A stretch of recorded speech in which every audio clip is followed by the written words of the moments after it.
कालकथित लोकनेते विवेक कांबळे यांचे घर त्यांच्या स्वतःच्या जागेत, अतिक्रमण नाही. केंद्रीय मंत्री रामदास आठवले.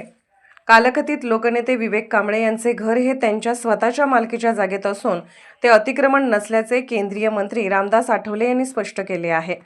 याबाबत बोलताना आठवले म्हणाले की मी तहसीलदार आणि संबंधित अधिकाऱ्यांशी दूरध्वनीवरून चर्चा केली आहे. विवेक कांबळे यांचे घर त्यांच्या स्वतःच्या जागेत आहे, त्यामुळे ते पाडण्याचा कोणताही संबंध नाही. रामदास आठवले यांच्या या वक्तव्यानंतर विवेक कांबळे यांच्या घराबाबत सुरू असलेल्या चर्चेला नवे वळण मिळाले आहे. मिरजेमध्ये आरटीआयच्या कार्यकर्त्यांची अवहेलना होत्या. महत्वाचं म्हणजे विवेक कांबळे साहेबांचं घर अतिक्रमणमध्ये पाडण्याचा प्रयत्न होतोय. याकडे तुम्ही कसं बघताय? विवेक कांबळेंचं भाजपच्या आमदारांनीच पाडण्याचा प्रयत्न केला. तो विवेक कांबळेंचं घर जे आहे ते सगळं परवानगीवर बांधण्यात आलेलं आहे.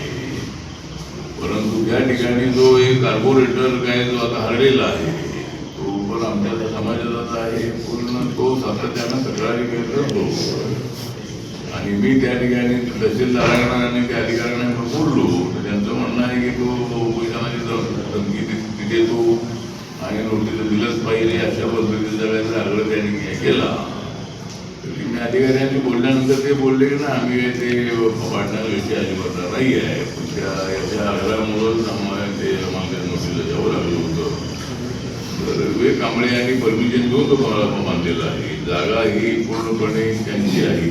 त्यामुळं तो काय बंगला पाडण्याचा प्रश्न नाही.